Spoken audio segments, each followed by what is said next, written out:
Yeah, so in the meantime, in the background of the last panel, I was busy at work creating a platform on the software Discord to make sure that there was a space on which we might be able to continue our conversations. The talks and the event has been so stimulating. We wanted to make sure that there was a shared communal space where we felt like we could continue these conversations. I will be posting a link in the chat in just a second. That's an invite to the channel. I've made individual sort of subject channels for each of the panels and roundtables, and as well as other places for people to speak. I'm just going to take 2 seconds and share my screen just so you can see what it looks like for those of you who've never used a software service like this before. It's available on the web as well. Those of you who will remember BBS and IRC chat, this is the most modern iteration of the same kind of situation where along the left-hand side, you've got, our community guidelines, general discussion, information related to the keynote. And I've propagated each of these sections with information about each of the panels so that we can follow up on the discussion. It is unmoderated insofar as you can post freely, but if people don't adhere to community guidelines, you'll be warned and then removed if people are outside the lines in terms of the sort of social norms of communication. So I'll post a link to that in the chat. It's free and available for you to use via the internet, and I hope to see you on that channel a little bit later on. Okay, thanks everybody. Thank you, Seth. So good afternoon and welcome everybody. I'm Mickey Kaneda, Assistant Professor of Music at Boston University. It's my great privilege to be able to introduce this panel, Fighting Systemic Barriers in Electronic Music here. And I did want to do a very short land acknowledgement. I'm speaking from the unceded land of the Munsee Lenape, which is now known as Brooklyn, New York. I'm acknowledging that this land is colonized indigenous territory built on slave and indentured labor.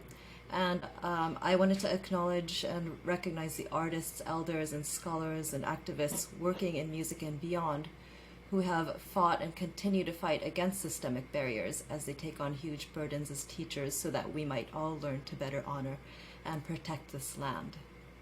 I'd also like to thank Eli Hisama, Zasha De Castri, and all the behind-the-scenes organizers for imagining and realizing this historic event. And to everyone who has presented and shared your wisdom with us so far, it gets increasingly more intimidating to follow up on the consistently amazing sessions. And finally, thank you to everyone in the audience today for joining us. And for anyone who would like to use live captioning, you can find it in the meeting controls. In order to maximize time for presentations and discussion, I'm going to keep my speaker introductions very brief here. And you can find their bios and other information about this project at unsungstories.com. Okay, and finally, after our panelists have spoken, we'll have some time for questions from the audience, and you'll see a Q&A box on the screen where you can submit your question. So without further ado, I'm going to introduce our speakers. Our first speaker is Hannah Bosma, a postdoc researcher at the University of Amsterdam, currently working on a project, Preservation as Performance, Liveness, Loss, and Viability in Electroacoustic Music. Her presentation is titled We Are Not One, Musical Identification and Feminist as Field.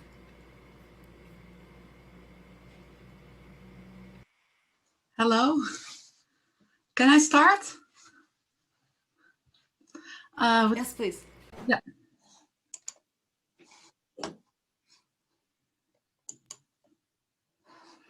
Hello, everyone.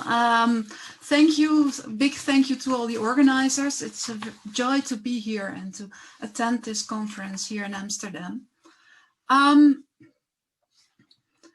question of this panel is how... Oh, there's something is going wrong. Yeah, okay. How to fight systematic barriers in electronic music. And my question is, what are these systematic barriers then? Gender issues in music and the roles of women in music are related to the intimate connection of music with identity formation. Becoming a professional musician often implies involvement with music from an early age on. Decisions that are often crucial for one's musical career are taken at the age that children and adolescents are in the process of identifying with gender structures and gender stereotypes, figuring out their gender identity, their place in a gendered world, and are often adhering to strict gender stereotypes as part of that process, trying to be a good girl or a real boy. Lucy Green showed in her book Music, Gender Education how musical practice is gendered and how children adhere to these musical gender stereotypes by choosing specific musical activities, roles, and instruments. Green argues that performance as such and solo musical performance of small instruments like the flute and the violin, as well as the piano, are mostly affirmative of femininity, whereas composition, improvisation, and technology have strong masculine delineations. So when young people enter university or professional music education, they are already formed within such a gendered musical world. And this is a huge systemic barrier for women in electronic music. I argue that influences or traces of such a gendered musical world can be found in the practices of female composers, not as a specific feminine style, but as a combination of different musical roles and disciplines. Many women involved in electroacoustic music combine or integrate composition and performance and acoustic sound and electronics. These women composer performers develop activities in the masculine domains of composition, improvisation, and technology without giving up their activity in the feminine domain of performance, and thus integrate and disperse these gendered binary opposites. Women in electroacoustic music do not only combine different musical roles with different gender connotations, but they also often cross established categories of media, disciplines, and genres, combining music, theater, literature, performance art, visual art, new media, technology, sound documentary, radio art, etc. And we've heard yesterday and today some very, very interesting examples. One explanation of women's preference for interdisciplinarity is that women often come from feminine gendered domains, such as performance, before they enter the masculine gendered field of electroacoustic composition. Because of the masculine connotations attached to composing and technology, girls are seldom interested in electroacoustic music composition at a young age. Women composer performance have developed their compositional activities often later, yet retained their affiliation to singing or instrumental performance. Another explanation for women's interdisciplinary work may be found in the feminine field of what Lucy Green calls women enabling. For a long time, women have been active in occupations that enable others to make music, such as music education or the organization of music salons. Working with other disciplines often involves collaboration, as Prill Smiley, for example, pointed out in 1984 when she compared her work for theater music with her purely electroacoustic work. And I quote, "Theater music can involve a very exhilarating collaborative creative effort, the sum of individuals involving equaling more than the parts," end quote. Interdisciplinary work involves cooperation, coordination, and co-authorship. It consists of creating as well as enabling, as opposed to the masculine solitary act of the autonomous composer. Thus, many female composers combine different musical roles, such as composer and performer, and work collaboratively and interdisciplinary with other musicians and artists. Moreover, their careers are often not straight lines, but follow unconventional paths, combining various studies, professions, jobs, and other activities, such as raising children or other unpaid work. Such interdisciplinary and collaborative work unsettles fundamental categories prevalent in Western classical music culture. However, gendered notions such as the composer as genius, like Bridget Cohn mentioned yesterday, the division of composing and performing, and the status of autonomous music are still important with regard to, for example, funding, archiving, career opportunities, and recognition. This is a systemic barrier. Moreover, the ideal of a life or a career as a linear path with specific stages at specific ages is a systemic barrier as well, because the non-linear career paths of many women and other people from non-hegemonic groups are not compatible with such a standard. Thus, regulations and evaluations that are based on age or duration, for example, awards for young composers, are systemic barriers for people who don't have standard life paths.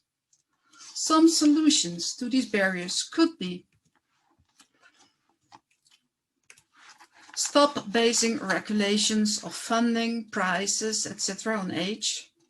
Rethink musical creativity and musical expertise as including performance, education, organization, and collaboration instead of only composition, and incorporate such broader categories in curricula, awards, career evaluation, payment standards, musicological research, etc. And the same for interdisciplinarity. This implies fundamental changes in our conscious and unconscious conceptions of musical culture and career development. The problem of gendered musical identification is very difficult to tackle because it is a largely unconscious process. Moreover, gender, as structuring the social, societal, and symbolic order, both restricts and makes possible, causing both confinement and opportunities, pain and pleasure. Identity can be conceived in a similar way, offering structure, grip, and support, and closing off, confining and restricting. I'm struck by the accounts yesterday of the beneficiality of the openness of the CPEMC. Openness with regard to musical styles, musical roles, and the kind of people involved and their life phases. Here, I would like to plea for such an openness with regard to musical identification and feminism. There are many kinds of feminism. In the 1990s, Rosemary Buikema and Anneke Smelik structured the various feminist movements in a scheme that I still find useful. Each of the three phases, equality, different, and deconstruction and differences, has a specific approach and can be considered as a critique on the previous phase. The phase of equality centers on equal rights and opportunities for women, such as the right to vote, to work, and to equal payment. A first phase project could, for example, be to strive for more female composers. The ideal of equality has been criticized as implying that women have to adapt to participate in male domains. In critique, the phase of difference revalues that which is or might be specific for women, feminine traditions, activities, attitudes or styles, and the female body. Thus, it stresses the difference between woman with a capital W and on the one hand, and on the other hand, man. A second phase project could, for example, be the revaluation of feminine performance practices, such as singing. In the deconstruction phase, this gender binary is deconstructed. There's room for many differences here, such as related to sexuality, race, ethnicity, or class, instead of woman as a unified concept.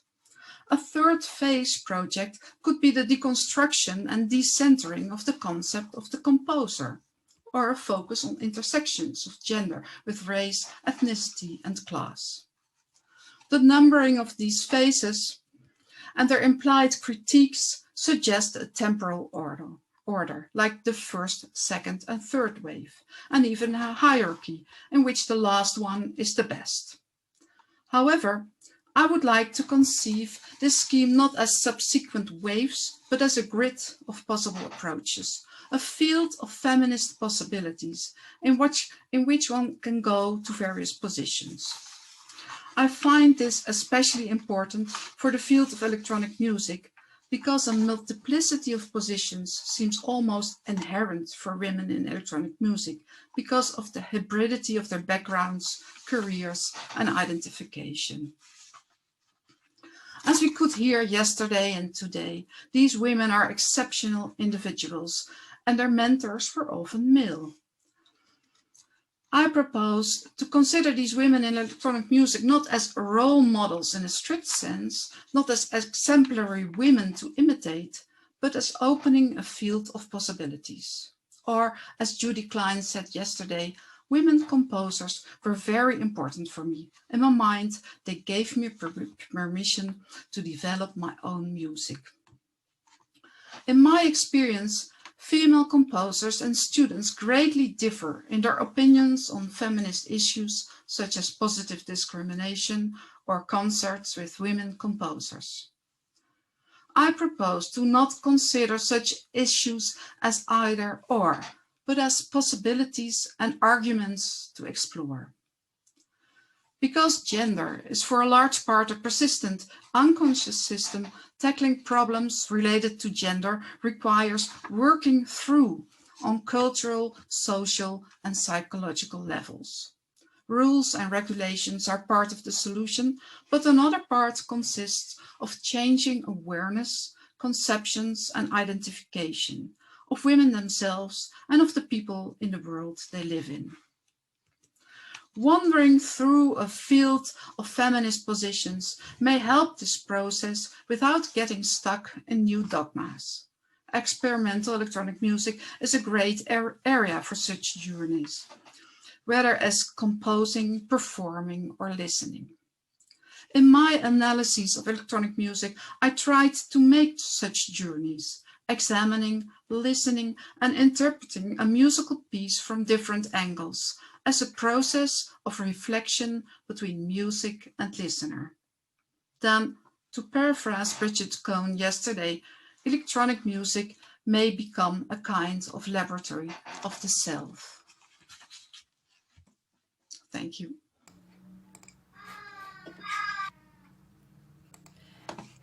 Thank you so much, Hannah. Our next presentation is going to be by Kathy Cox.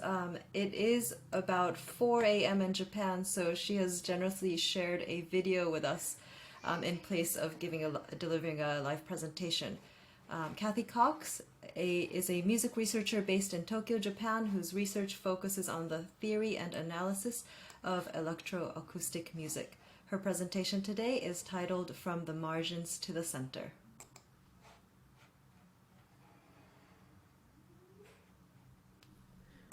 Note the title of this talk was taken from the last page of Marian Gook's 1994 article, A Woman's Theoretical Work, in which she talks about her feelings of being an outsider in her chosen field of work, seeking to create more integration and balance in the center of that field. I had the privilege of interviewing composer Yuriko Hase Kojima for the Unsung Stories podcast series released earlier this week. One detail from that interview which stayed with me was how in her first year at Columbia working at the CPEMC, the Electronic Music Studio, she found herself working alongside other women, including other women of color. However, in her second year at Columbia, returning to now the CMC, the Computer Music Center, she suddenly found herself as the only woman among a sea of mostly white men. Since I've been tasked here on the panel with addressing the issue of systematic barriers in electronic music, I thought it might be interesting for me to examine aspects of the systematic barriers that privileged whiteness and maleness at the CMC during its first decade of existence, at the possible risk of repeating what others have already said over this weekend, as we observe this year the 25th anniversary of the center's name change to the CMC. I want to emphasize that I'm talking about the first decade of the Computer Music Center, that's 1996 to 2005, not the CPEMC, even though this panel is called Fighting Systematic Barriers in Electronic Music, not Computer Music. At the opening of the symposium, Bridget Cohen recalled how the early days of the CPEMC were characterized by gender and national diversity. Combining Yuriko Kojima's experience at the CMC from 1996 to 1999 with my own from 1999 to 2005, it appears that while the overall collection of people at the CMC, including the various undergraduate and graduate students as well as visitors passing through, may similarly be characterized by gender, ethnic, and national diversity, the inner circle of people at the CMC, the teaching staff and graduate student assistants, would be more accurately characterized as predominantly white, heterosexual, cisgender male, and American. As a sampling of the student population taking classes at the CMC, I offer these statistics from the Basic Electroacoustics class in 2001. You can see there is a greater degree of ethnic diversity in the undergraduate segment of the class than the graduate student segment. I will say a bit more about this in a moment. Only 2 of the 17 students were women. At least 5% of the class identified as LGBTQ. To demonstrate the white maleness of the inner CMC circle, we can look at the list of current and former staff as listed on the old CMC website from 2005. Based on the list of former staff given here, combined with information about when people graduated from the music department, I compiled this list of graduate assistants from 1996 to 2005. I am the only woman on this list. If you know the people on this list, then you would be able to observe that the list is over 80% white, also about 75 to 80% American, and again, at least 5% of the people on this list identify as LGBTQ. The second example that demonstrates systematic barriers at the CMC that privilege white men is the Masterpieces of 20th Century Electronic Music event in the year 2000, which was in collaboration with the Lincoln Center Festival, a big, high-profile event in New York City. As the word masterpieces in the title implies, that event can be seen as a celebration of white male achievement or male genius. Of course, the organizers intended the use of masterpieces as a tongue-in-cheek reference to the Columbia core curriculum. However, the selection of works only by white men for inclusion in the Masterpieces of Multi-Channel Tape Music Concert, as well as the decision to feature only works by white men in the accompanying pre-concert exhibit of interactive computer music installations, made the use of the word masterpieces less than a playful in-joke. Note that the names highlighted in blue are those of senior staff at the CMC at the time, while those highlighted in yellow are a subset of the names in the list of the CMC graduate assistants I showed in a previous slide. The whiteness of the CMC graduate student staff is, of course, a reflection of the whiteness of the graduate student population of the music department from which the staff were drawn, notably the tenured professors who served as gatekeepers for graduate students in composition and theory at Columbia during this time were all white males. Chao and-chung retired in 1991 and George Lewis did not arrive until 2004, although I should add that Jonathan Kramer was very supportive of students from East Asia, especially Japan and South Korea. It is less easy to explain the gender ratio of the CMC graduate staff as reflecting the gender balance of the music department's composition and theory areas of the time. The women to men ratio was not at parity, but certainly better than 1 to 15. It is notable, however, that while there were a number of women studying in those areas, many of the women graduate composers were non-American and non-native English speakers. One case in point is that of Alaini Tomasi Freitas. Among the women composers in the music department around the year 2000, Freitas was perhaps the most heavily engaged with the type of technology employed at the CMC. The conditions of her scholarship funding from her native Brazil, however, disallowed her from holding any teaching assistant positions during her studies, so she could not serve as a CMC staff member. She was, however, building an interactive performance system around the time of the Masterpieces of Electronic Music event, so it seemed like a missed opportunity that the curators did not reach out to her to see if she might have something to demo of her work in progress in the installation exhibit. The reason for Freitas' exclusion may have been due to the low visibility of her work in the eyes of the curators arising from unconscious bias and cultural differences due to her gender and nationality. Her work may have also been excluded because she was using Maximus P extended with notorious video app NATO to program her interactive system. While I believe the leadership of the CMC during the first decade sought to treat students equally regardless of gender, ethnicity, or LGBTQ status, diversity was not a priority, or rather diversity may have been understood in different terms. As we can see in this internal documentation, diversity was articulated as engineering students versus music composition majors. Indeed, judging from the prominent position of software development projects in the CMC website, there was a certain degree of favoritism granted to student work involving software or app development over compositional work that merely employed the software and devices developed by others. This favored position was linked to the perceived attractiveness of software development projects to potential corporate sponsors, as well as internal funding committees at the university as the CMC pursued sources of financial support. I've presented these anecdotal snippets from the first decade of the CMC not to chastise any individuals who worked in the inner circle of the CMC during that time. I do wish to recognize that people of privilege, regardless of their best intentions, have blind spots that serve to reinforce systematic barriers. It is important for me to recognize my own white privilege and cisgender privilege and acknowledge that I am not immune from reinforcing systematic barriers through my own activities. These are my thoughts from the margins to the center. Thank you so much, Kathy, for this very informative and revealing paper. Our next speaker, Frances Morgan, is a lecturer in sound and music theory at University of Lincoln, whose academic work has focused on the construction of electronic music histories. Their presentation is titled Call and Response, Making with the Archive.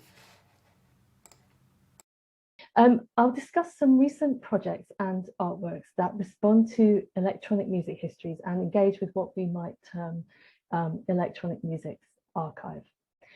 And I want to look at how these creative activations of the archive can foster communication across disciplines and between practitioners, and how they might also encourage a greater diversity of perspectives, approaches, and methods in the study of electronic music histories. The examples that I will discuss today mostly concern the British composer and inventor Daphne Oram.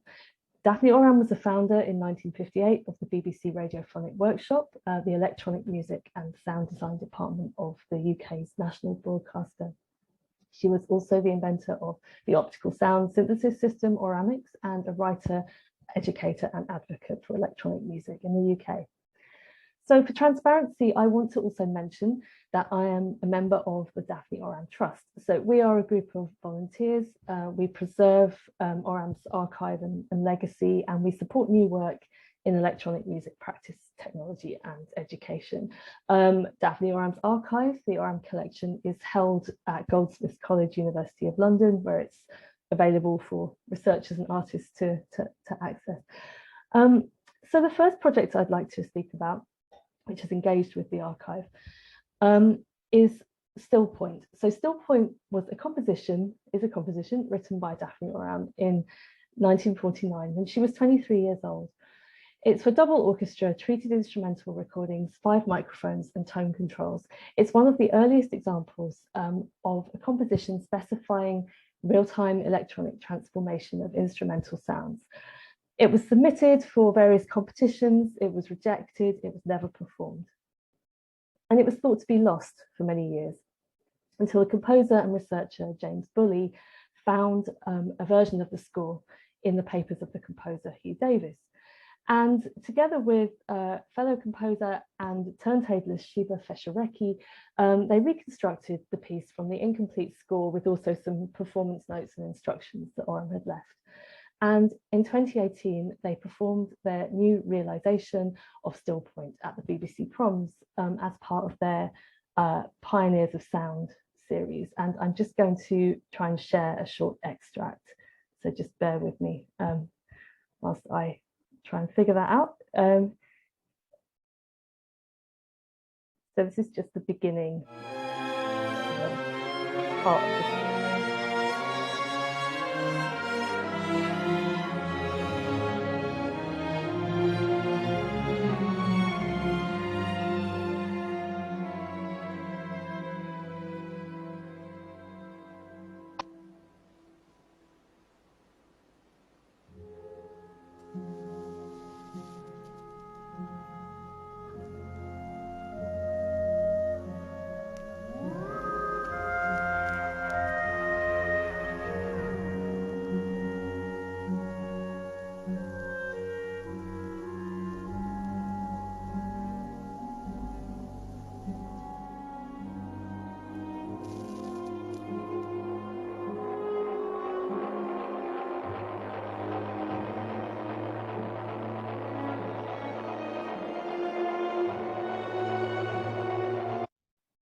sorry to cut this short. It's just I'm aware that I don't have a huge amount of time.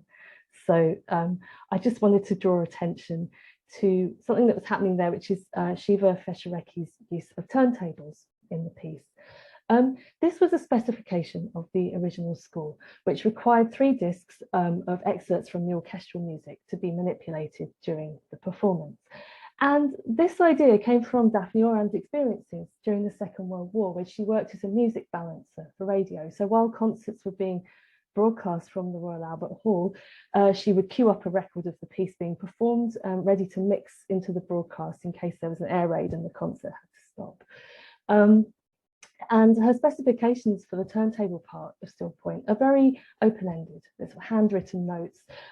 They're not complete. So Shiva Feshirecki had to interpret and develop these through her own turntable practice, which of course has very different roots from Oram's.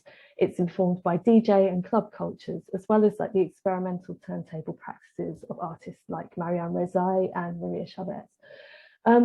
So although James Bully and Shiva Feshirecki by necessity allowed themselves a lot of interpretive freedom with the score in terms of the musical material because of its incompleteness, they also prioritized this technological fidelity to the original because they commissioned special 78 RPM discs for the performance, such as Oram herself would have used in the 1940s. And I think this is interesting. I just want to talk about how I think these decisions that are made about technologies and techniques when a piece is being restored like this or reinterpreted like this. This particular decision to remake the kind of shellac, original kind of shellac records from the time, it invites us to consider certain possibilities of the project, right? Aside from its aim of just reinstating the piece, which is an important aim, of course. Thinking through the meeting of Oram's manipulation of records in wartime and Shiva Feshirecki's modern day turntable techniques via this recurring object of the remade 78 disc, we might consider the multiple histories of creative repurposing of listening technologies in broadcasting, in musique concrète, sound art, hip hop, and electronic dance music.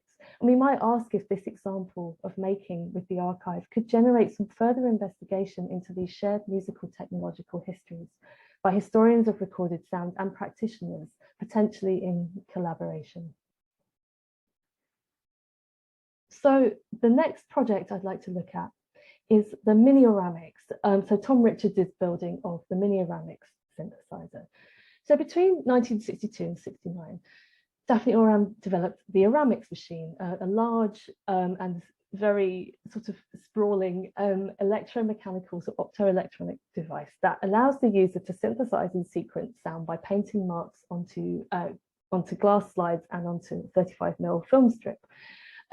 This machine was thought to be lost after Daphne Oram's death, but it was rediscovered and restored in 2009, and it's housed in the Science Museum in London. Here's some images of parts of it. So Daphne Oram also wanted to develop what she called Mineoramics, which is a sort of small portable version of the Mineoramics machine intended for the commercial and educational market. In the 70s, she worked on designs for the machine, but it was never built. As part of a practice-based PhD, in 2016, composer and artist Tom Richards used materials and processes that would have been available for Oram in the 70s to try and build the Mineoramics machine according to Oram's archived notes and designs that she'd left behind. And this is the finished item. So, sorry, just to skip ahead here. And also in this slide, we can see the size of it. This is a picture of Tom Richards using the machine. So you can see it's this very small, relatively small device compared to the large scale Mineoramics machine. So projects like this that reconstruct historical technologies to understand the conditions of their production and use are a key part of science and technology studies, right? Something that we're familiar with from that area. And the Mineoramics project can certainly be discussed within that framework. But I want to briefly just think about it as in a slightly different way, focusing on its creative use by an increasing number of composers and artists and musicians over the last few years, a process that began while it was still being developed, as Tom Richards invited musicians to test it, you know. So as well as for new works by composers including Sarah Angus and Joe Thomas.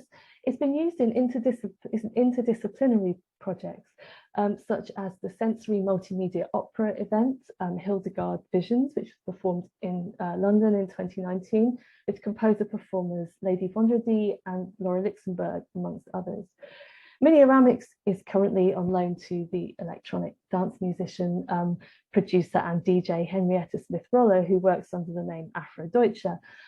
She's currently writing new music for a project at Nottingham Contemporary Gallery, so thus drawing some further connections here between electronic composition, instrument building, club music, visual art and performance, kind of pulling some of these strands together. So rather than remaining in an institution as a kind of successful example of a Finnish reconstruction project, which it could well do, through its varied uses by musicians from different disciplinary areas and backgrounds, Mineoramics gives us an example of making with the archive that it's generative of new and perhaps unexpected cultural production, right? And has the potential to engage and involve practitioners who might otherwise not encounter such an instrument. In a way, it could also be said to respond to Oram's own aim to create an accessible, flexible instrument that could be used by many people. So I want to quickly move on to looking at how some visual and media artists are working with electronic music's archive to address this notion of an unsung story, and to sort of continue with the Mineoramics. This is a recent collaboration between Tom Richards and the artist and filmmaker Francis Scott called Rehearsal Letter, in which we see the Mineoramics in action. The music that you hear includes interpretations of Wendy Carlos's scores for Time Steps and Theme from A Clockwork Orange, Beethovenia. And Francis Scott is currently working on a longer film project about Wendy Carlos's music. And this short film kind of records part of the collaboration with Richards as they work on a soundtrack to the film. So if there is time, I would just like to show a quick example I'll just show a very short clip from this film.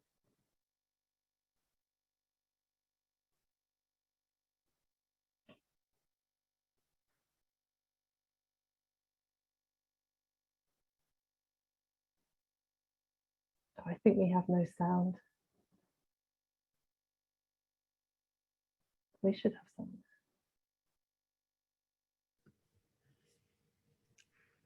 I think just the volume is down on the player. Yes, it is. You're absolutely right. I faded it down for something earlier. Here we go. I'm so sorry.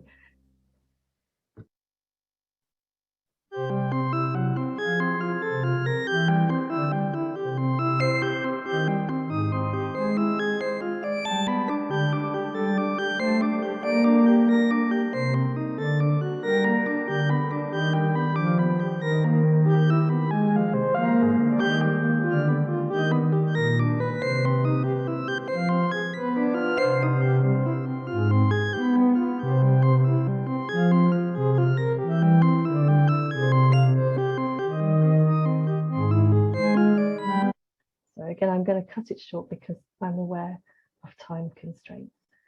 But yes, just to kind of move on from that. So if you want to watch the whole of that film, it's currently available on this website address on the slide. It was shown at the Transmediale Festival, the Berlin-based arts festival this year, and it's on their website. So I also want to mention another work by Francis Scott, which is a short film called Valentina. And in this, it's a short 16mm film. And in this film, it kind of is in correspondence with the one that I just showed. The dancer, Valentina Formenti, voices fragments from a transcribed interview with Wendy Carlos, the recording of which is held in the New York Public Library archive. Now, a version of this interview, as many of us will know, with Arthur Bell, was famously published in Playboy in 1979. And as many of us, I think, will probably agree, that interview focuses very reductively on Carlos's gender and doesn't leave space to discuss her music and her many other areas of knowledge and interest. And the fragments in Valentina, which are, as I say, perhaps revoiced, reread, and kind of remembered and quoted from the transcript, draw from the parts of the interview that were not published, the parts that were edited out, that were thought not exciting to the reader, which are about cartography, mathematics, photography of solar eclipses, astronomy. It's really all the other stuff, which is of course fascinating. And in the film, Formenti kind of re-performs as if a script, and her voice is processed using a vocoder, suggesting, as Francis Scott writes, coming into being through sonic synthesis. And I don't think we have time to watch an extract from that, but I would encourage, if you can find a clip online, or I can post something into the chat later, because it's really beautiful work, very imaginative and very impressionistic. So these films make using the archive, make with the archive in speculative and playful and empathetic ways, drawing attention to gaps and absences and unexpected meetings of innovation and sound and people. And in the process, I think they also, particularly Valentina, to me, it explores the nature of the archival encounter itself, how it feels to find in the archive, and what that encounter can be like. And we might also think about the recent films and artworks of Aura Satz, which are about and in collaboration with Beatriz Ferreira, Laurie Spiegel and others, which explore the more intangible aspects of electronic music's archive: conversation and listening, gestures, tacit knowledge, practice and process, and the affectual qualities of working with sounds, which often go unrecorded and unrecognized. So to conclude, electronic music's archive contains many stories, such as that of Oram's The Still Point and the Mineoramics machine, projects that were abandoned, curtailed, thought lost. And relatedly, we so often encounter practitioners whose work has been sidelined and dismissed, misrepresented or made invisible, as we've seen throughout this conference, in fact, through barriers of race, gender, socioeconomic class, sexuality, disability, age, and other inequalities. And projects of making that I've described, these projects of making with the archive, they cannot, of course, dismantle these barriers by themselves. That's not the suggestion here, but I would like to consider their potential to open up electronic music histories to new perspectives and methods and approaches, encouraging collaboration between and across disciplines, and prompting through the active presence of new devices, artworks, compositions, and more fruitful questions about how electronic music's past acts upon its present, and vice versa. Thank you for listening. Thank you, Francis. And I think this idea of making with the archive that you bring up is a really nice way to connect some of the conversations that we've been having so far in relation to, how to relevantly bring up the archive into the present. So our next speaker, Danielle Schlomitzoffer, is a musician and researcher who explores how gender cuts dynamically across current social justice activism, post-colonial resistances, as well as historical and systemic constitutions of race and sexuality. Danielle's presentation today is titled, "And When We Tell Our Stories, Where Do They Go?"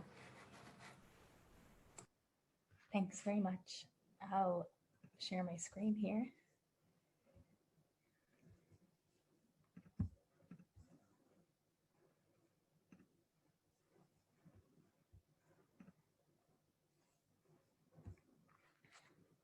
I feel like the last 2 days, they've been like a refuge or a dream space for me. And so I wanted to zoom out a little bit from the dream realm around the CPEMC and the CMC and what Kathy Cox spoke about a little bit earlier.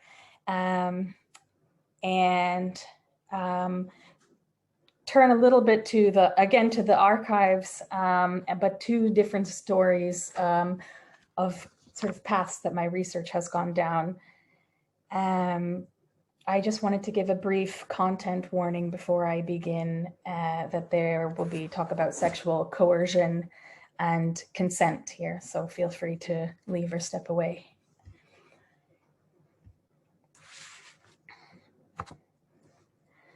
A man hears a woman playing the flute.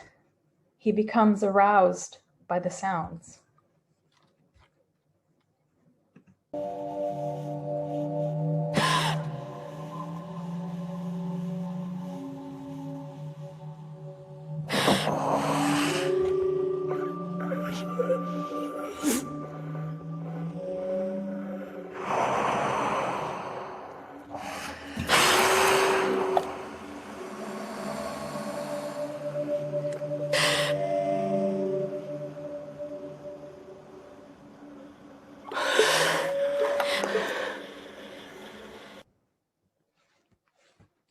Three women, two flutists and a saxophone player, dedicate their time, their craft, their practice to performing this man's work. He takes ownership over their work when he's commissioned to create an erotic electroacoustic piece. He remembers being aroused by these women. In his possession, he cuts up their playing until all that's left are remnants, breath, but only partial breaths, inhalations. The piece you just heard was composed by Robert Normando in 2009, and it's made up of women, well, fragments of women's creative practice. Jeu de langue is the work's title. Jeu is a game. What sort of game? How does one play this game? Jeu de langue, a game of tongues. Three women performed the works cut up and spliced into this one, but only one woman, the composer's lover, knows of his sexual intent. Who wins this game? Normando was awarded the production prize at the Gigahertz Prize 2010 in Karlsruhe, Germany for Jeu de langue. What's the story here? And whose story is it? It's the story of a work, it's the story of a man, and it's the stories of three women. Normando was inspired also by an earlier composer who also himself attuned closely with intimacy to girls. Luc Ferrari records girls in their intimacy, he says. He records them from behind a bush in a park. He trails women shopping in a market. The women do not know. He records them, envelopes of their intimacy for his own intimate use. As Ferrari says, and what is more intimate than sex? What's the story here? Whose story is it? It is the story of a work, the story of a man, and the stories of three women. It's the story of many works by men, the stories of many women paraded through these works. In 2003, Hannah Bosma observed that when voices sound in electroacoustic music, or as she called it then, electrovocal music, they are most commonly voices sounded by women in works composed by men. Bosma tallied the numbers, looking through piles of electroacoustic recordings or digging in crates, to use the common musical nomenclature. Yet, when I read her findings, I didn't believe it. I don't want to believe. 10 years ago, I began my research into sexual illusions in electroacoustic music. I was motivated by my beliefs, well, by my disbelief in these gendered imbalances. I set out to show that women too have contributed, that women too compose electroacoustic music, electrovocal music, and what I've now called electrosexual music. And they have, which is how I discovered Alice Shields' music, which is remarkable for her use of her own voice. But I was also wrong. Almost all the electroacoustic works I encountered that sought to allude in some way to sex feature women's voices. And looking only to music with electroacoustic affiliations, as Bosma did and I did after, This music is overwhelmingly composed by white men, European men like the French Ferrari, and North American men like the Canadian Normando. Bosma was right, and still I didn't believe it. I doubted her, and I doubted myself. I needed to find women of color composing electroacoustic music. I needed to find women of color like me. Otherwise, what am I doing here? Since this realization a few years ago, I took a lot of time to find composers whose work was new to me. But because today's conference is sponsored by a university, I just wanted to turn to one example of a typical academic search that I performed along the way. I visited the Realm Abstracts of Musical Literature site, an online database for musicologists, usually for musicologists, looking for recent research published since the 1960s. I eagerly typed in the term electroacoustic. Reading through the results, I grow weary very quickly. This was a search I did last year. As I determined in my published article categorizing electronic music, from over 2,000 results, the search term electroacoustic in Realm returns only a handful of results about music by women. Very few entries touch on non-heteronormative sexualities, a handful. A number of recent entries do, however, propose to expand electroacoustic geographies beyond the typical French-German divide, speaking of South America, as we did the last few days, and far Asia as well. But the search for electroacoustic appears to exclude music by Black composers, by omission, since only one relevant result returned from over 2,000. Notable in the search for electroacoustic on Realm were omissions of now canonized texts. For example, by Elizabeth Hinkle Turner, Tara Rogers, by George Lewis, Michael Veal, and Paul D. Miller. Not one of their works appear in the search for electroacoustic on Realm. What's the story here? Whose story is it?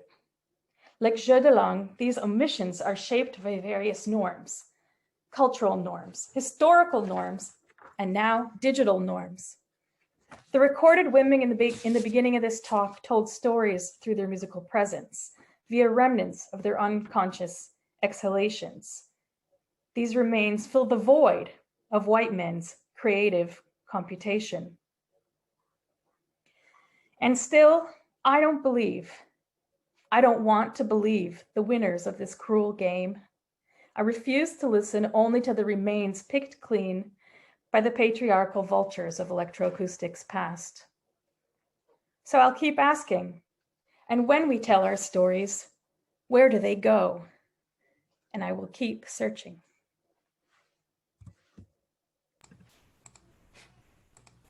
Thank you, Danielle, for bringing to light this disturbing issue, but it's been too often, it's been glossed over. Our next speaker is Asha Tamarisa. Asha is a co-founder of Open Signal, a collective of artists concerned with the state of gender and race in electronic music and art practice. Her presentation today is titled Labor and Technical/Sonic Practice. Thank you. I want to thank the symposium organizers and participants. I've really learned so much about the histories and communities and expansiveness of the work and the affiliates of the center in the last 2 days. And I'm also heartened to see an acknowledgement of support for the graduate student worker strike ongoing at Columbia. In lieu of slides, or because of time, I'm not going to have slides, but if anyone has any questions about any of the references I make during this short presentation, feel free to reach out to me. So I wanted to bring to the conversation the topic of technical skill and its relation to activist politics, and how our politics might shift or become more multi-pronged as we put present practices in touch with the past. Many feminist and activist efforts in electronic music and sonic arts attempt to empower those whose identities are typically thought of as marginal in the fields of technology and sound technology through the acquisition of technical skills. And these kinds of skills might include practices like electronics and circuit design, physical computing, coding, and sound and media engineering. We imagine that such activist efforts empower through technology and will close gender gaps or increase racial diversity in these practices and related fields and industries. Undeniably, we do need to attend to these things, as many have addressed this weekend. Power and profit are unequally distributed in audio-technical fields and industries, and spaces of technical learning, especially in Western art and academic institutions, carry a presumption of whiteness and hypermasculinity. So shifting demographics of participation is critical. However, this sole emphasis on upsetting the archetypical white masculine coder or engineer forecloses other kinds of reckonings that could and should occur along with these efforts that engage technicality as a mode of empowerment. When we bring gender and race and class and its relation to technical skill in an active dialogue with the past, we find some challenges and contradictions to an activist politics that focuses exclusively on expanding access and participation. So scattered in the past, we find a lot of anecdotes like these. In the early 1900s, in the silent film era, women worked as low-wage, overworked workers in as film editors in film production studios splicing film.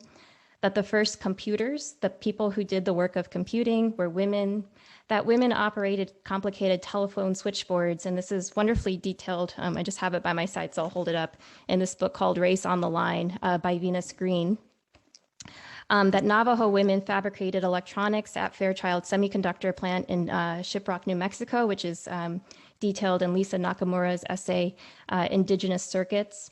That Mexican and Mexican-American women in Fender's guitar manufacturing plant hand-wound guitar pickups.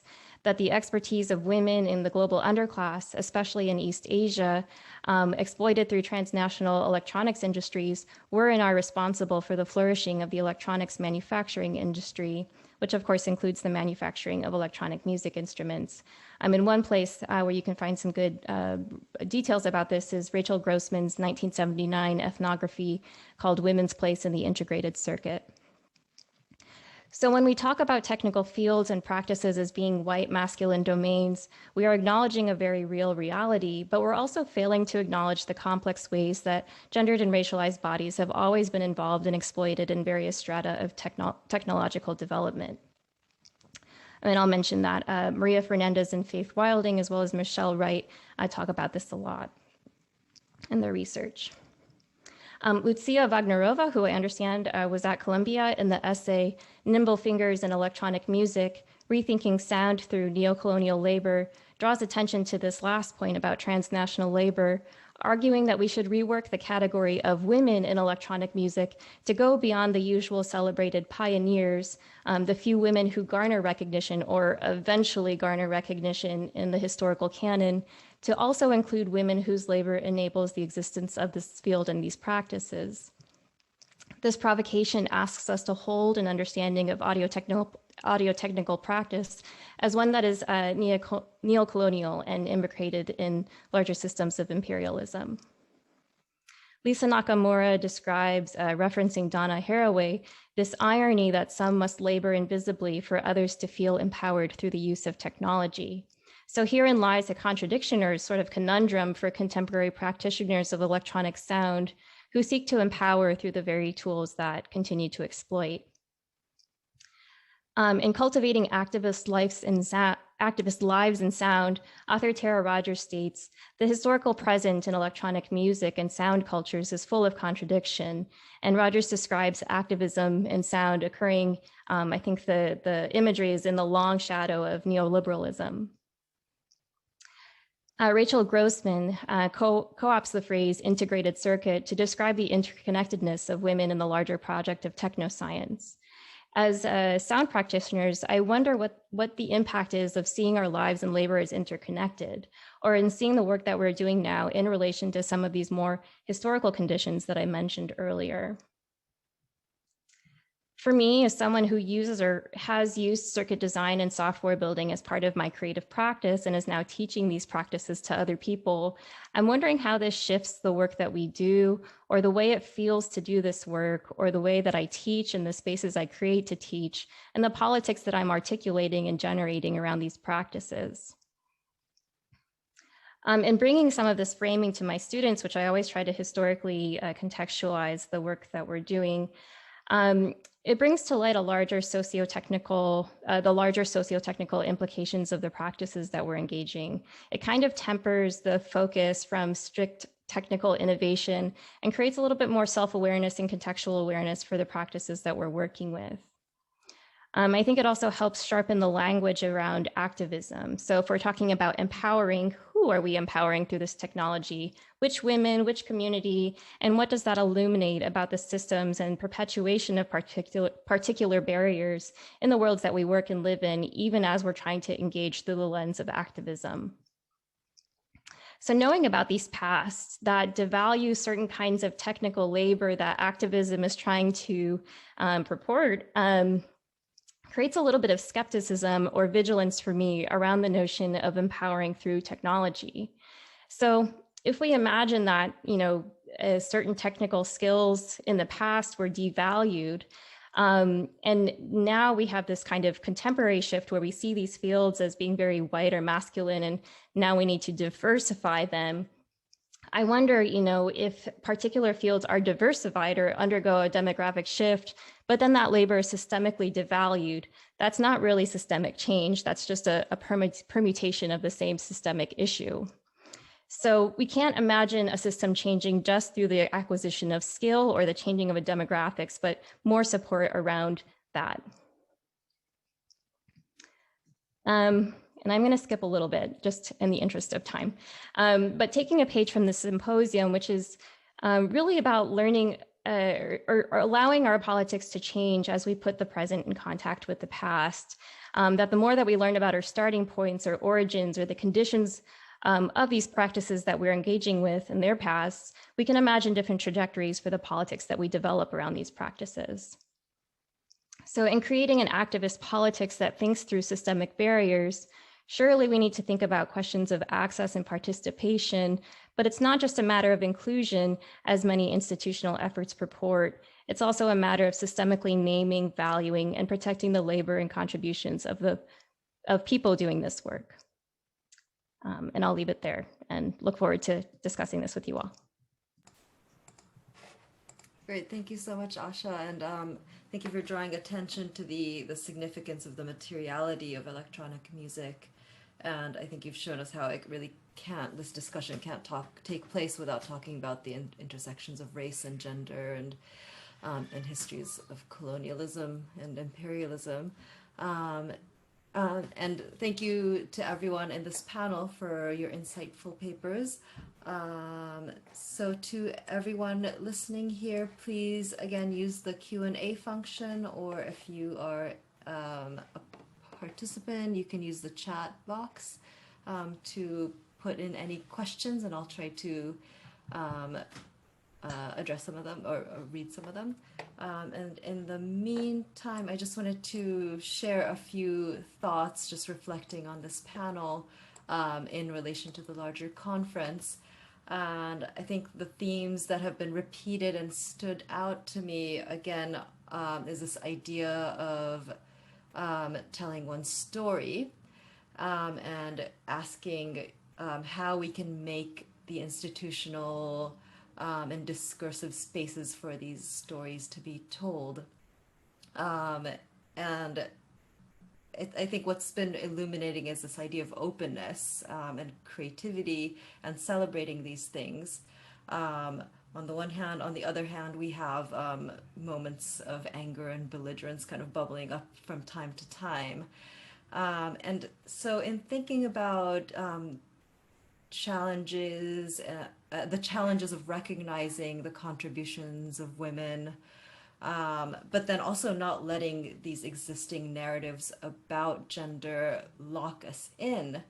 I just wanted to recall what Ebony Smith was saying in the Daughters of Harlem video earlier, about not just that anything is possible, but that you are possible.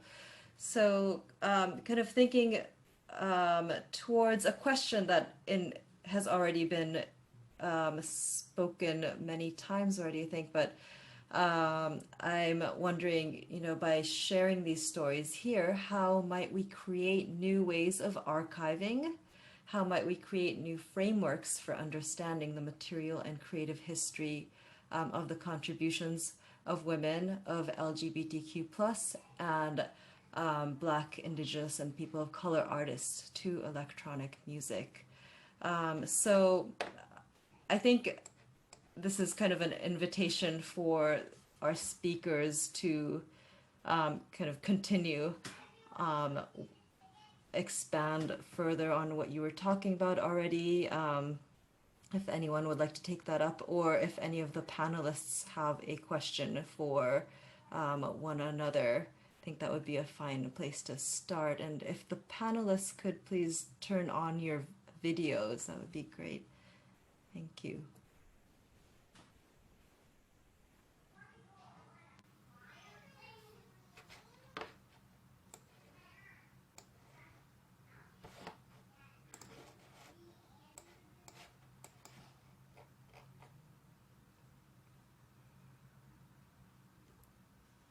Hi, sorry, I'm unable to switch on my video. It's been disabled by the host. Is that Hannah? Yes, yes. Okay. We can hear you if you wanna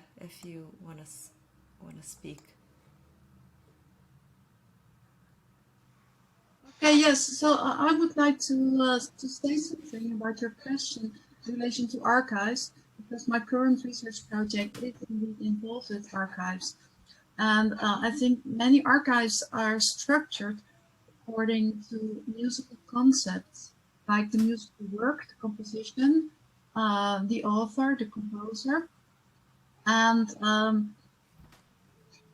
sometimes, often, it's not even possible to put other things in, or to register other things in an archive. The structure can be very invasive in relation to what can be stored in the archive. And also in terms of preservation, what is chosen to preserve in an archive. Those kind of concepts are very important. And also archives are often structured according to discipline or according to medium. So interdisciplinary work and intermedial work is very difficult to archive because of that. So everything that's related to live performative electronic music and so on, there's so many problems with archiving, and of course that influences the way such work is known later on and will survive, or the knowledge about that work will survive.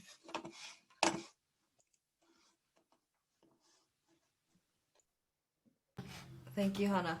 And I think over the course of this conference, there have been kind of some interesting conversations about what an archive itself might be, not just like the official archive, but I'm thinking of like Prentice Hall as its own archive of like endless weird boxes showing up in different floors or closets. And kind of how do you write a history in that way? You could end up with a very different narrative. I see a question in the Q&A from J. Michelle Edwards, and I'd like to read it out. It's for Danielle, and she says, "Thank you for your very engaging but disturbing paper. Any comment on Kathy Berberian as co-creator, especially in Berrios' Visage, which seems to me to represent a rape?" Yeah, thanks for that question. I deliberately didn't investigate that piece because it has, there's too many ambiguities about what it claims to do.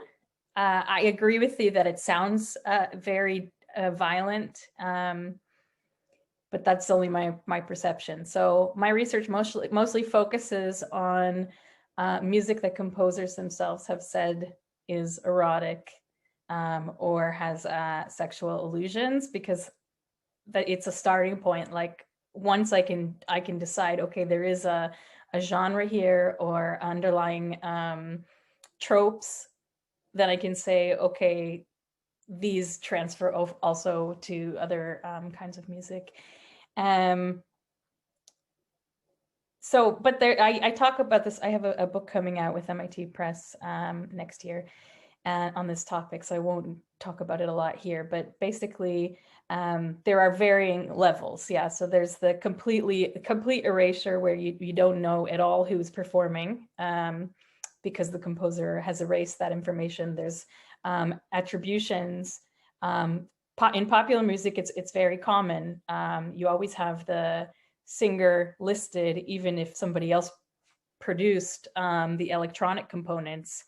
So I talk about TLC and Donna Summer in that regard. So I actually think that this situation with Kathy Barbarian isn't very unique when you zoom out and you look at sort of the broader musical spectrum of what kind of music is going on at the same time, if that answers the question.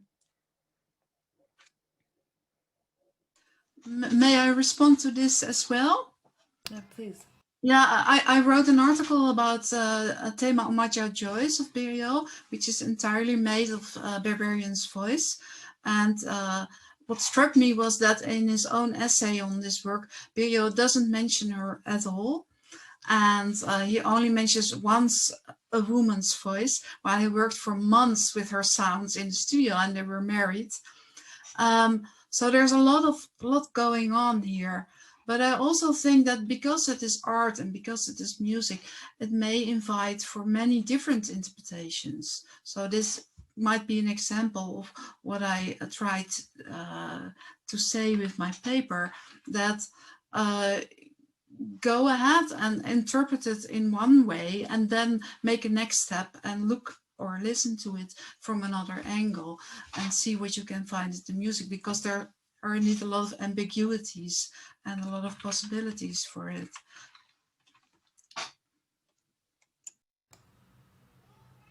Thank you, Hannah. So we're at time now. So if any of the panelists have a final point they want to make or question they want to ask, I think we could quickly do that. Otherwise, I'm going to thank everyone in this panel again and refer the audience and everyone here to the website again, unsungstories.com. And you can also we can continue the conversation at the Discord link. I'll just put it in the chat here. And okay, here it is. And we will go straight into the remarks by Professors Ali Hisama and Zosha De Castri. So yeah, thank you again.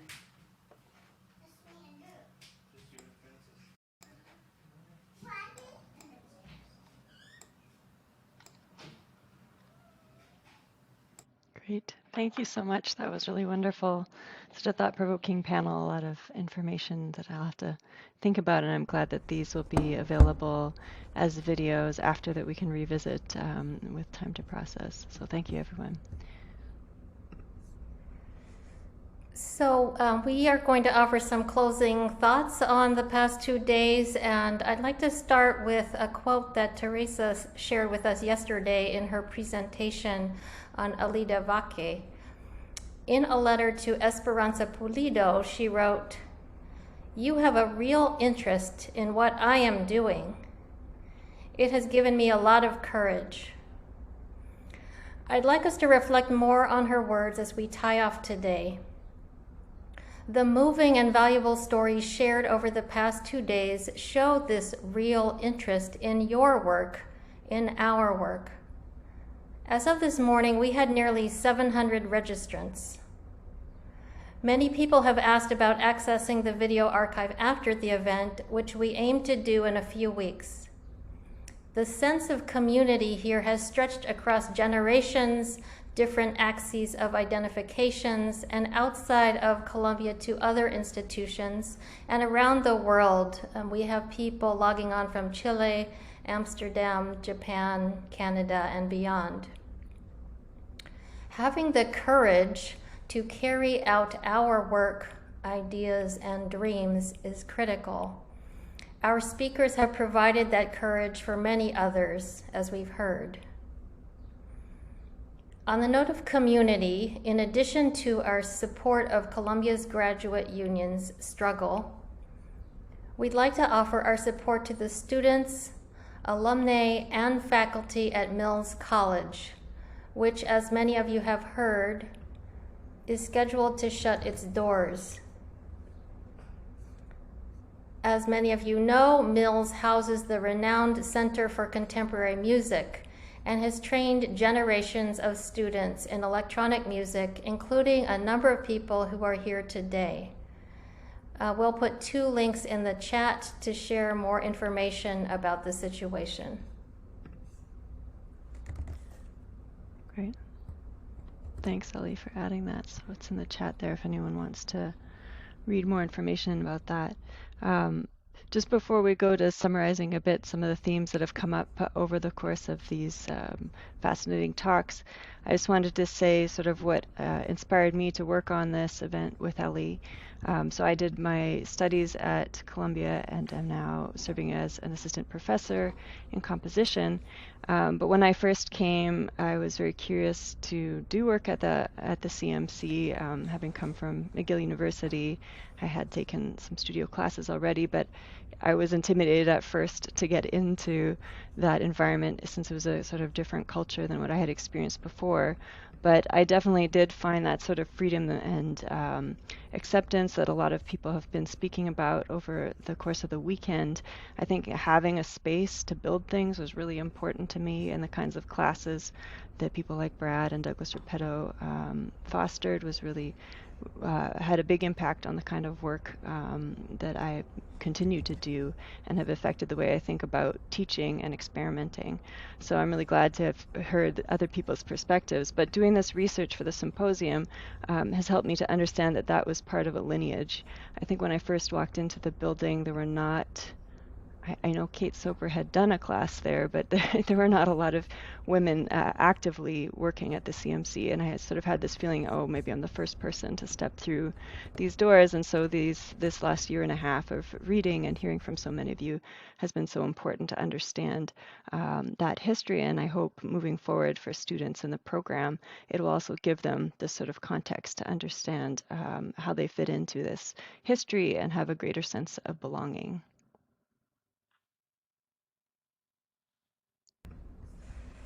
So we just thought of a few topics we wanted to share with you, reflecting on the talks and roundtables that have happened since yesterday afternoon. So one that has come up repeatedly is the urgent need for work in archiving. We've seen with the papers on Michiko Toyama and Alida Vake that preserving the past, coming together in conversation, scholarly work is vital. We're really grateful for the researchers who shared their work, but as they pointed out yesterday, there needs to be so much more, and there is a lot of material in the archives which is pretty much untouched, and there's also work that needs to be archived. I'm putting into the chat the title of a book that I blurbed called Musical Preservation and Archiving Today.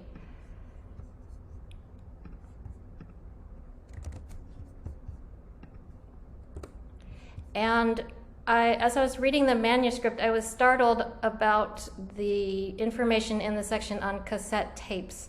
So it says cassette tapes disintegrate after about 25 years.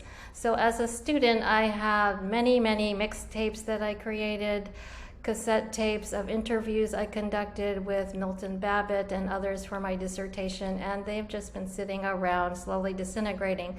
So when I saw the 25-year mark, I rushed to try to digitize them.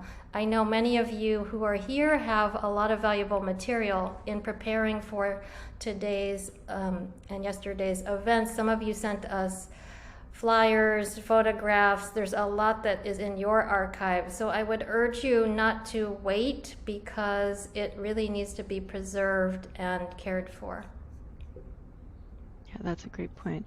I'll give some resources in a few moments if people do want to submit photos or other archival material. Another topic that has come up over the course of these conversations is how this involves a community effort. It struck me today in the Daughters of Harlem talk when Matthew Morrison talked about this can't be just the effort of a couple of people, and that often this sort of cleanup labor falls to women who are often already doing a lot of work. So I think this is sort of a call to a communal effort that if we want to change the culture around this and to preserve a more equal representation in our musical histories, that everyone has to work together to make this happen. And I think Ellie and I hope that the Unsung Stories initiative, while it's just sort of a first step, that this can be maybe a potential framework, something that can be built out, contributed to, maybe even used as a model for other institutions who might be curious to do this kind of work with their own archives and their own community. So that's one idea moving forward, this sort of gathering of interviews and a podcast, or having symposiums like this one to hear and document these important topics. Then another thread that we pulled out is how there were questions about teaching and how some of the approaches to teaching are quite innovative. So I believe it was Kitty who mentioned not a top-down approach, and collaboration was a key word.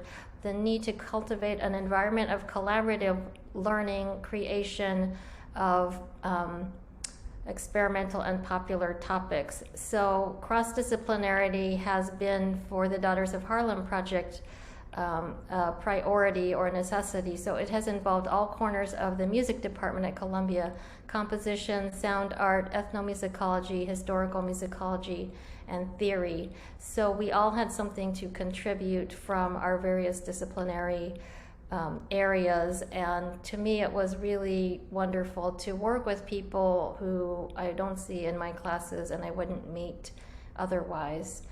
Sandra, I was really touched that you mentioned the mentoring that started from EVP David Madigan. So David had the idea that he would fund coffees with student and faculty, and he put our bios on his website, and you chose people who are of interest to you. But without that, you never took a class with me, and I don't think I would have met you otherwise. So I think it's important to have these sorts of initiatives in mentoring, but also in teaching, and to maybe remake the traditional model of teaching, which is top-down. Great. Yeah, another theme that I felt we touched on at multiple points was this idea, which was uplifting, I found, to hear about, of liberation or freedom, and feeling very supported in the studios at the CPEMC and CMC, and both within the Columbia student community, but also musicians in the city who functioned more as satellites, and then also with younger generations of musicians in the community, such as we saw with the Daughters of Harlem initiative. And I think one of the things that I hadn't really reflected on before this symposium was the idea of rethinking the spaces themselves, and in particular how having this separate space that's both affiliated with Harlem but separate from the main campus maybe made it more possible for a wider variety of people to feel that was a place that they could learn and grow and experiment. And I liked what Ebony said earlier today, that there's something powerful about getting off at 125th Street and coming to work at Prentice. And then I'd like also to emphasize the importance for us of having discussion with regard to anti-racism in thinking about the CPEMC and the CMC. So one of our major sources of funding was the Provost's Faculty Seed Grant for work in anti-racism, and I'll just send the link because they funded quite a lot of projects, as you see, from across not just arts and sciences, but across the university. So Zasha and I were fortunate to get one of them, which funded at least half the budget, and I wanted to say a few words about it. So this project is for anti-racist work, calling for collaborative dialogue, action, and insight for systemic change towards racial equity. Thinking about the murder of George Floyd last summer and the power of the Black Lives Matter movement, absorbing the fact of the uptick in anti-Asian racism and violence and the sudden widespread interest in Asian American lived experience have made me think once again about my long-held question of who counts? Who gets to count? Who is considered to have a career and life worth living over others, and why? How can we help create a world in which women, BIPOC, and LGBTQ plus persons count as much as those who have received nearly all the attention, acclaim, support, and funding as a matter of course until very recent times?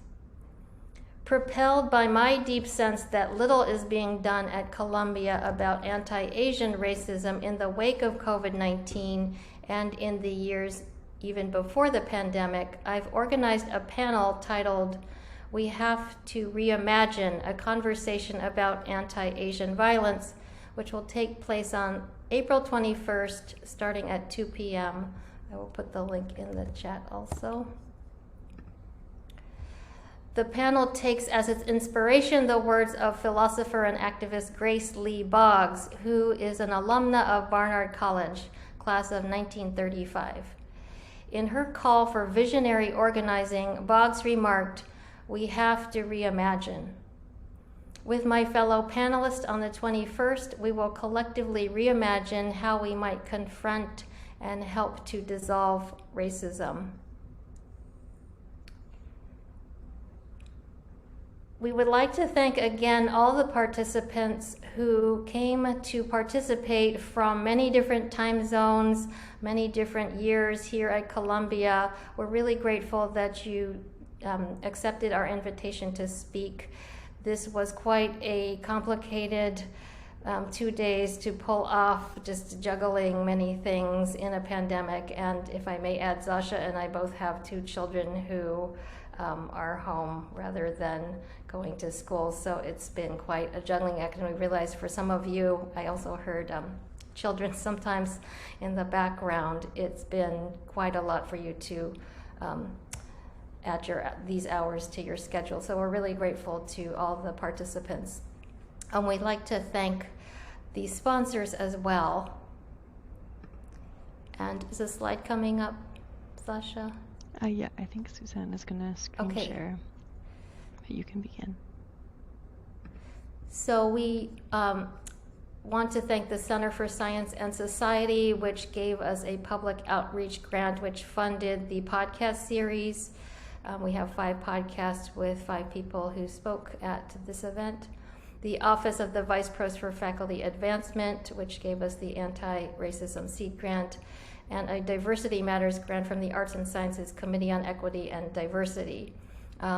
Unsung Stories is co-sponsored generously by the Fritz Reiner Center for Contemporary Music, the Department of Music, the Institute for Research on Women, Gender, and Sexuality, the Computer Music Center at Columbia, the CMC, the Sound Art Program at Columbia, and the Barnard Center for Research on Women. We offer a special thanks to the Society of Fellows, Heyman Center for the Humanities, for sponsoring and hosting the symposium portion of this project. And I'd like to mention that Kei Zhang, whom many of you have worked with, has been doing like double and triple time brilliantly. Like, it's been a massive juggling act, and we thank you, Kei, for everything. We'd also like to thank Cindy Liu, who is our symposium coordinator extraordinaire. So she has managed hundreds, literally hundreds of messages, texts, people, all very calmly. So we could not have done this without you, Cindy. We also thank Tess Chalafor Draman at the SFHC CPEMC. Lauren Shepard, you've done a wonderful job as our social media coordinator. Thank you so much. Gareth Cordery, as booklet designer and co-editor of the booklet, which you have through the link sent repeatedly, and also behind the scenes assistance. So it has been smooth sailing thanks to Jessie Cox, Suzanne Thorpe, Lauren, and Gareth. The booklet has our full listing of acknowledgements, but we just wanted to note that this has been a hugely collaborative effort. I'm just going to quickly put in the chat here some resources if you want to continue learning about these things. Did the links copy? So the videos from the symposium will be posted on the Heyman Center and Unsung Stories websites. It might take us a few days to get this up, or a couple weeks, I'm not sure. But we will notify the registrants when that's available. And just a reminder that you can check out the podcast on our website, Unsung Stories. We also have on that website, we're going to be working on a bibliography of resources, a SoundCloud listening list in the near future. You can check out current work by CMC users. What else am I forgetting? Oh, there's also the CPEMC archives at Columbia's Rare Book and Manuscript Library with Nick Patterson in charge of that collection. And Seth has helped set up this Unsung Stories Discord server so we can continue the discussion about the panels beyond the symposium. There's also this form that you can fill out if you're interested in getting current news from the CMC. So I'll make sure that all these links are also available on the Discord, but that gives you some of the information there immediately. And just before closing, I wanted to draw attention to the fact that for Ellie, this is one of the last big events that you're going to be doing at Columbia, which is, a tragic loss for us. But I know that the University of Toronto is just going to be so lucky to have you as Dean of Music there. And I just personally want to say a huge thank you for everything that you have done. Your scholarship is so inspiring to me.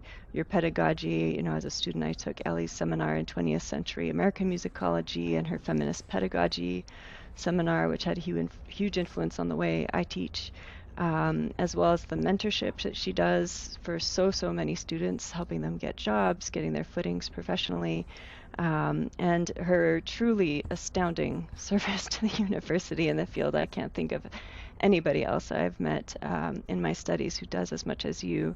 I'm thinking of events like Women Music Power, a celebration of Suzanne Cusick, her work at Daughters of Harlem, the Feed the Fire Symposium honoring Jerry Allen, Isaac Julian's Looking for Langston at 30, Unsung Stories, and countless other inspiring events, including the important one you have coming up later in April. So personally and from our whole community, it's a huge thank you to you, and best of luck for the next chapter. Thank you so much, Asha, for these kind words. I'm going to really miss our collaborative work over the past decades, the late night texts and midnight co-editing to get the applications in. For me, our work together has been an ideal exchange of ideas and shared labor. And I'm really hoping this is not goodbye, but that we can continue our cross-disciplinary projects over the border with New York and Toronto as nodes in a larger network of people moving this work forward. Agreed. So speaking of moving this work forward, I'd like to urge everyone here to continue the conversations and scholarship, the archiving and the preservation. I'd like to encourage other centers to consider telling stories which have not been told, because this is really vital work to continue, and we're happy to be in conversation with other people about anything like the Daughters of Harlem project, specifically archiving. And Nick Patterson, I also wanted to especially acknowledge Nick, who is in charge of the CPEMC archive, which is at the Rare Book and Manuscript Library. So Nick is a wonderful resource. I'll type his email into the chat in a second. And there is a ton of fascinating material just ripe for multiple dissertations, articles, and books. Wonderful. Yeah, and I'll just note that our podcast theme, the composer Diana actually took some fragments from archive that we had of different sounds from the old synthesizers and worked that into the theme. So it's interesting to think also for composers about all this material. Oh yeah, and I see Nick's email here now in the chat. Great. Well, we hope that these discussions have served as inspiration to you all moving forward in your scholarship and your creative work. And I know for myself that it gives me a lot to work from here moving on. So thank you again to everybody for their participation and for joining us. And we look forward to the work ahead. Thank you, everyone.